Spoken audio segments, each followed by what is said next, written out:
Praise the Lord. இன்றைக்கி நம்ம ஆபிரஹாமுக்கு கடவுள் ஏன் வானத்து நட்சத்திரங்களையும் மணலையும் அவர் வழிமரபுக்கு எடுத்துக்காட்டாக காட்டுறாருன்னு பார்க்கலாம். வசனம் நம்ம வாசிக்க வேண்டிய வசனம் தொடக்கிறது 22:17. ஆதலால் நான் உன் மீது உண்மையாகவே ஆசி பொழிந்து விண்மீன்களைப் போலவும் கடற்கரை மணலைப் போலவும் உன் வழி மரபினரை பழுகி பெருக செய்வேன்.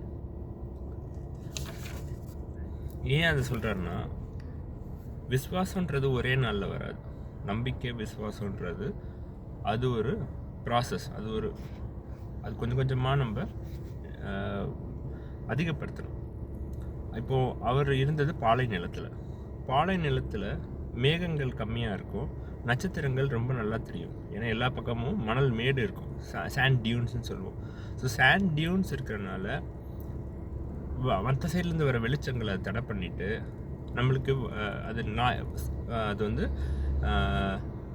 லைட் பொல்யூஷனை தடுக்கும். வெளிச்சத்தை வரவிடாமல் தடுத்து நட்சத்திரங்களை நம்ம நல்லா பார்க்க முடியும். அதனால் அவர் மேலே பார்த்தா நட்சத்திரங்கள் தெரியும், கீழே பார்த்தா மணல் தான் இருக்கும். பாலைவனத்தில் மணல் மேடுகள் தான் இருக்கும். ஸோ மணல் தான் இருக்கும். அவர் எங்கே பார்த்தாலும் கடவுளுடைய வாக்குத்தத்த ஞாபகம் வரணுன்றதுனால தான் கடவுள் அந்த 2 எடுத்துக்காட்ட சொல்கிறாரு.